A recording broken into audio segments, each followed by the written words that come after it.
Hello, welcome my dear student to today's daily news analysis. ये होगा आपका 28 और 29 जून 2026 अरुणाचल टाइम्स का हम स्टार्ट करेगा। The first news is intensified pulse polio immunization in Arunachal Pradesh.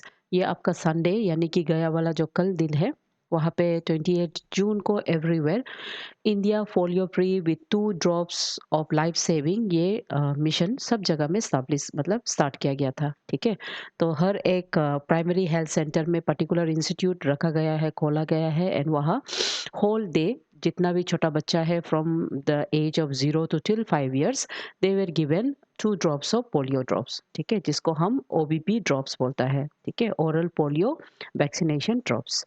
सो इससे रिलेटेड एग्जाम में हम लोग को क्या क्या देखना है दैट विल सी। ओके, तो ये जो ड्राइव मिशन है पल्स पोलियो इम्यूनाइजेशन का जो कैंपेन है, this was started by and it comes under National Health Mission under the Department of Health and Family Welfare, Government of Arunachal Pradesh. ठीक है, सो ये जो ड्राइप आउट हुआ है अगेंस्ट द पोलियो, ये over in Arunachal Pradesh around 3,117 polio booths were established and यहाँ पे mandatory 2 doses of the oral polio vaccines were given to every child. Now, over the year, India for the past 14 years have maintained a polio-free status. ठीक है, remember polio free status for the past 14 years.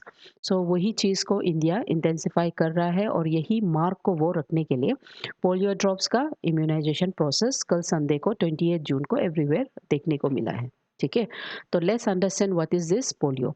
Polio जिसको हम पोलीमाइलिटिस का we call it as polymyelitis is a highly infectious disease।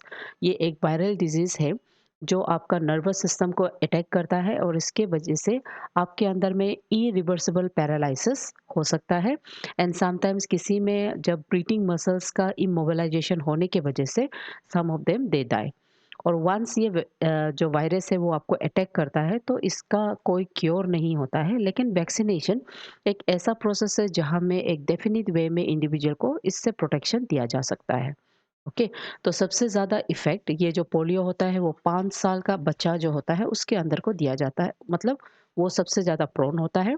उसके अलावा इसका transmission ये आपका ओरल के थ्रू, ओरल रूट्स के थ्रू या तो आपका जो फेकल्स यानी कि आपका जो वेस्ट होता है उसके थ्रू भी पास हो सकता है, कंटामिनेटेड वाटर एंड फूड के थ्रू से भी पास किया जा सकता है। ओके, सो ये ज़्यादातर सिम्टम 1 in 200 इन्फेक्शियस लीड्स में देखने को मिलता है, परसेंटेज है 1 in 200 and around 5 to 10% of them जब ब्रीदिंग मसल्स में इसका इफेक्ट पड़ जाता है दे दाए। ठीक है, अदरवाइज किसी में ज़्यादातर उसका लेग हैंड्स इसमें इरिवर्सिबल मसल पैरालिसिस होता है, most of the time hands में लेग में देखने को मिलता है। सो ये जो पोलियो है इसका 3 डिस्टिंक्ट स्टेरोटाइप्स स्टेन पाया गया है जिसको टाइप 1, 2 एंड 3 बोलता है। So as of now type 2 और टाइप 3 जो है जिसे वाइल्ड पोलियो वायरस बोलता है वो लोग को कम्प्लीटली ग्लोबली इराडिकेट किया है एंड सिर्फ टाइप 1 है एंड इसीलिए उस हिसाब से आपका जो वैक्सीनेशन को चेंज किया गया है। तो initially there are 2 types of vaccine, जैसे ओरल पोलियो वैक्सीन से एक हो गया, दूसरा है इनएक्टिव पोलियो वैक्सीन जहाँ पे इंजेक्शन शॉट दिया जाता है आर्म्स एंड लेग्स में, और पोलियो ड्रॉप्स मतलब ड्रॉपलेट्स के तौर पे 2 ड्रॉप्स दिया जाता है। ठीक है, तो historically since type 2 and type 3 are eliminated globally, so इसीलिए टाइप 1 को इराडिकेट करने के लिए हम जो इंजेक्शन से शिफ्ट होते हुए ओबीपी सिट यानी कि ओरल फॉर्मेट में 2 ड्रॉप्स दिया जाता है। ओके, तो from exam perspective let's understand कि कौन कौन सा नेशन कंप्लीटली वो लोग को सर्टिफाई किया है एज पोलियो फ्री। ओके, सो अमेरिकाज का जो रीजन है उसको ईयर 1994 में कंप्लीटली पोलियो फ्री मतलब डिक्लेयर किया गया है। वेस्टर्न पैसिफिक का जो रीजन है उसको 2000 में, यूरोपियन रीजन को 2002 में, साउथ ईस्ट एशिया रीजन जिसमें इवन इंडिया भी इंक्लूड किया गया है उसको सिंस 2014 से कम्प्लीटली इराडिकेट हो गया बोल के डिक्लेयर किया है। और अफ्रीकन नेशंस जो रीजन्स जो है उसमें certified polio free over the in the year 2020 में डिक्लेयर किया है। ठीक है, सो इंडिया का last polio case West Bengal में 2011 में कहा गया था, मतलब इन्फॉर्म किया गया था। उसके बाद as of now since 2014 India में कोई पोलियो का आउटब्रेक नहीं हुआ है। ठीक है, उसके बाद नाइजीरिया जो बहुत वंस इन्फेक्टेड नेशन था, 2016 में they have completely successfully declared as a free wild virus years. उसके बाद इंडोनेशिया ये ईयर 2025 यानी कि रिसेंटली इसको डिक्लेयर किया है as a polio free nation by World Health Organization. उसके बाद रिमेनिंग पाकिस्तान एंड अफगानिस्तान में अभी भी री इम्पोर्टेशंस माइनर्स में अभी भी टाइम एंड अगेन आउटब्रेक्स देखने को मिल रहा है। ठीक है। Chinese PLA encroaching on Indian territory near Taksin claims group. Now, Arunachal Pradesh का अपर सुबनसिरी का नाह ट्राइब जो है वहाँ का नाह वेलफेयर सोसाइटी एक local civil social society organization, उन्होंने एक memorandum formal memorandum to deputy commissioner और अपर सुबनसिरी को सबमिट किया है। एंड दे हैव क्लेम कि चाइनीज़ का जो PIL है वो लोग एक aggressive extended footprints Indian territory specially near Taksing village में देखने को मिल रहा है। ठीक है। तो ये रिपोर्ट में दे हैव सेड कि over the last 10 to 15 years बहुत एक्सेलरेटेड फेज में slowly construction of the roads bridges and permanent military camp ये जो एरियाज में देख रहा है।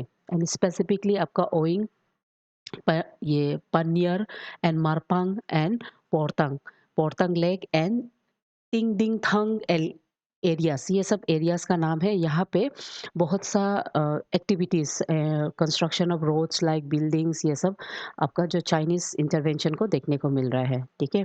तो ये इंटरवेंशन रिसेंटली 2020 में जो एरियाज इंडियन कैप्चर कर लिया था वही एरियाज में रीकैप्चर चाइनीज़ फोर्सेस लोग का एक्सपेंशन देख रहा है। तो इसी की वजह से वहाँ में रहने वाला जो लोकल पीपल है वो लोग का जो hunting grounds forest collection site traditional life stock site वो लोग में एक डायरेक्टली कट ऑफ हो गया है, रेस्ट्रिक्शन हो गया है। इसीलिए दे आर अपीलिंग कि state government as well as the central government to intervene and safeguard the frontier region. Okay. So ये जो एरिया है टर्किंग सर्कल का these are Asaphila sectors. Now Asaphila sectors यहाँ पे एक वर्ड दिया है, आप ध्यान दीजिएगा।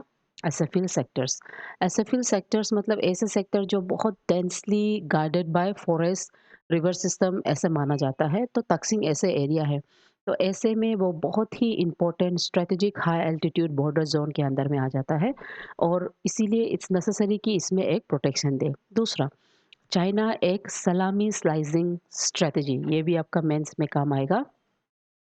सलामी स्लाइसिंग स्ट्रेटजी मतलब सडनली फोर्स के साथ नहीं आना बट स्लोली स्लोली एंक्रोचमेंट करना। जैसे कि आप बॉर्डर एरियाज में रह के स्लोली आप अपना रास्ता बनाना, कल्टीवेशन का जो जगह है उसको स्लोली स्लोली एंकरेज करना, बॉर्डर को आप मार्क करते जाना। तो इसको हम सलामी स्लाइसिंग स्ट्रेटजी बोलता है। और as of now China completely वही स्ट्रेटजी कर रहा है without using force. They are slowly clearing out ना का जो पीपल लोग का एरिया है अपर तुतिंग साइड में, सॉरी तक्सिंग साइड में, उसको completely they are slowly slowly clearing up and वो जगह को अपने अंदर में ले रहा है। ठीक है। सो इट्स नेसेसरी कि इंडिया का इंटरवेंशन यहाँ हो because these border area and these local communities they act as a first line of defense for our national nation. So it's necessary कि ये लोग में necessary जो प्रोटेक्शन है वो हमारा गवर्नमेंट प्रोवाइड करे। ठीक है। So government over the year बहुत सा काउंटर स्ट्रेटजी वो अप्लाई कर रहा है। जैसे वाइब्रेंट विलेज प्रोग्राम्स, वो बेसिकली बॉर्डर एरिया विलेजेस लोग के लिए करता है। उसके बाद BRO का जो कंस्ट्रक्शन स्पेशली जो रोड का जो कनेक्टिविटी है एंड जैसे आपका नेशनल हाईवेज लोग का फॉर्मेशन है, फ्रंटियर हाईवेज लोग का, ये सब फॉर्मेशन BRO के अंदर में भी कर रहा है। ठीक है। सो इट्स नेसेसरी कि ये जो प्रोग्राम्स है it needs to be accelerated. Next, Arunachal professors attends international advance education conference on Thimphu. ठीक है। सो राजीव गांधी का दो eminent sorry Rajiv Gandhi as well as women's college का दो professor, professor Anga Padung Biniyanga Rajiv Gandhi university से and doctor Meenu Sona from government women's college, they have attended the 19th biennial conference of the international association of special education. ठीक है। तो ये आपका टिम्पू का जो कॉलेज है रॉयल टिम्पू कॉलेज में भूटान में रखा गया है। डन। सो अराउंड 28 कंट्री से डिफरेंट डेलीगेट्स लोग आया है and they discuss about the special and inclusive educations के बारे में। सो अरुणाचल से जो प्रेजेंट करते हुए डॉक्टर पाडू वो inclusive practices of elementary stages in Arunachal Pradesh के बारे में हाईलाइट किया है, जहाँ में किस तरह से डेली माइक्रो प्रैक्टिसेस जैसे mix gender seating, peer tutoring and encouraging traditional attire कैसे एक होलिस्टिक डेवलपमेंट को ग्रो करने में मदद करता है। उसके बाद डॉक्टर सोना का प्रेजेंटेशन पेपर था attitude of the college teacher towards inclusive education in Arunachal Pradesh. So ये पॉजिटिव एटीट्यूड के बारे में about the higher education teachers and also societal efforts to build an inclusive environment, उसके बारे में उन्होंने रखा गया है। ठीक है। सो इंटरनेशनल एडवांस ये जो सेक्टर्स ऑफ द एजुकेशन है, ये एक इंडिया में इन द ईयर 1987 में as a non profit dedicated for the service delivery and quality of life के अंदर में इसको इस्टेब्लिश किया गया है। ठीक है। एंड ये इनिशिएटिव हमारा नेशनल एजुकेशन पॉलिसी ऑफ 2020 उसके साथ अलाइन करता है। ठीक है, जहाँ पे right of person with disability act of 2016 को इंक्लूड करता है और इसमें जो barrier free ecosystem specially education में उसको मेंटेन करने में मदद करता है। तो आपको ये याद करना है कि ये कहाँ में हुआ है, ये थिम्पू में हुआ है। ठीक है। Next, GI man of India visit NABARD regional office. Padmashri awardee doctor Rajinikanth, उसको हम popularly GI tech man of India बोलता है। So he has visited the regional office in Itanagar of the NABARD. ठीक है। तो इसीलिए वो नबार्ड ऑफिस में जा गया है बिकॉज अरुणाचल प्रदेश का जो कैपेसिटी है in terms of geological indications, उसी चीज़ को उन्होंने कमेंट किया है कि नबार्ड किस तरह से सपोर्ट करे ताकि अरुणाचल जैसे स्टेट में highest number of GI application बने। ओके। और जीआई एप्लीकेशन बनने से क्या होता है, इससे हमारा जो रूरल पीपल होता है, वो लोग का जो इकोनॉमिक में स्पेशली एग्रीकल्चर से रिलेटेड उसको पैटर्न मिलेगा, ओरिजिनलिटी मिलेगा, उसका जो राइट्स प्रिजर्व होगा। ठीक है। So let's know about the NABARD. NABARD को बी शिवरामन कमेटी के बेस पे नबार्ड एक्ट ऑफ 1981 में इसको 1982 में स्टैब्लिश करता है। ठीक है। So they are the bodies which is often responsible for every agriculture and small micro and medium enterprises, जो इंडस्ट्रीज होता है एग्रीकल्चर से रिलेटेड, उससे वो काम करता है। उसके अलावा जीआई टैक्स जो होता है जियोलॉजिकल इंडिकेशन, वो इंडिकेशंस का रेगुलेशंस और इफेक्टिविटी वो भी पूरा नबार्ड के अंदर में आता है। ठीक है। सो नबार्ड का अंदर में जीआई टैग को लेके गुड्स एक्ट 1999 में इसका फॉर्मेशन होता है, जो इफेक्टिव फ्रॉम 2003 से होता है। ठीक है। एंड जीआई टैग के अंदर में कोई भी जीआई टैग का प्रोडक्ट जो सिर्फ 10 इयर्स तक उसका ड्यूरेबिलिटी होता है, दोबारा फिर उसको अपना ऑथेंटिसिटी ओरिजिनलिटी को फिर से दोबारा रखना होता है, तब जाके वो स्टेट का जीआई उसको मिल जाता है। ओके। सो रिमेंबर, जीआई से हमारा रूरल डेवलपमेंट में लोकल हेरिटेज को डुप्लीकेशन या तो उसका जो क्वालिटी है उसको प्रोटेक्ट करने में मदद देता है। सो अरुणाचल प्रदेश का जीआई का स्टोरी 2014 में स्टार्ट होता है, जहां में दो इम्पोर्टेंट प्रोडक्ट्स, एक को हम वाक्रो ऑरेंज बोलता है और दूसरा को हम ताइकामती टेक्सटाइल बोलता है। दोनों को ही GI tag in the year 2014 दिया है। So as of now we have around 20 official GI indications. Okay.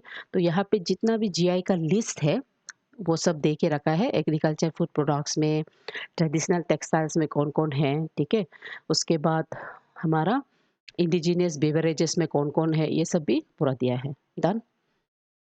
So next question है, consider the following about the pulse polio immunization. Oral polio vaccine administered during the drive contains a killed और inactive virus, सही है। South Africa 2014 नहीं 2020 में हुआ है। Current bivalent oral polio vaccine targets all the, नहीं वो सिर्फ टाइप 1 को टारगेट करता है। तो ऑप्शन होता है आपका ओनली 2। इसका ऑप्शन जो गलत है ना, इसमें ये 1 होना चाहिए। ठीक है। वेरी सॉरी, इसका करेक्शन हम लोग देख लेंगे, दिस वन। ठीक है। इनएक्टिव फॉर्म में हम लोग इसको दिया जाता है। डन। उसके बाद strategic border areas of Taksing Asaphila sectors and owing frequently in the news due to the line of actual control infrastructure dynamics are located in which district of Arunachal Pradesh। तो ये आपका सिबनसिरी में है, अपर सिबनसिरी तकसिंग बोलने से। उसके बाद with reference to geological indication tags in India, consider the following statement। Okay, geological indication of the goods came into effect in India in 1999। Once granted, a geological indication registration is valid for permanent नहीं, valid for permanent नहीं है ना, ये तो हम लोग सब जानते हैं, सिर्फ 10 साल के लिए है। Rajinikanth, doctor Rajinikanth is widely known as GI man of India for his country. Yes, he is known as GI man and protection. Church Indian goods act came into effect, okay नहीं, अच्छा इसको ध्यान से देखो, 1999 में ये आया है ना, इसको इम्प्लीमेंट किया है, लेकिन केम इनटू एक इफेक्ट जो 2003 को हुआ है ना, तो ये चीज़ को देखना है। ओके, सो इसमें ऑप्शन सिर्फ थर्ड यानी कि ये वाला, सिर्फ ये रजनीकांत वाला सही है, बाकी दोनों गलत है। मेज द कॉलम तो आप लोग सब सक जाएगा। ओके, मेज द कॉलम जैसे यक, ये हमारा हाई एल्टीट्यूड चीज है, मोनसुगु हमारा हैंडमेड पेपर है, आडियोपोंग ट्रेडिशनल बेवरेज है। डन। उसके बाद मेंस लेवल क्वेश्चंस में critically analysis security implication of India's frontier region and evaluate the role of vibrant village programme as a strategic counter measures.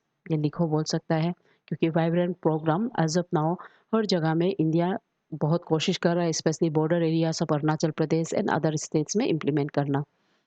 Discuss how micro-level classroom pedagogy practice can act as a driver for fulfilling inclusive mandates of the National Education Policies of 2020 and right of person with disability। ये micro level classes में pedagogy practice कराने से ये inclusive holistic and आपका जो outlook है उसको change करने में मदद करता है, हमारा जो टॉलरेंस है उसको इंक्रीज करता है। ठीक है, उसके बाद थॉट ऑफ द डे है, the best way to predict the future is to create it, said by Abraham Lincoln. Okay, so with this thought आप लोग पढ़ते रहेंगे। Thank you.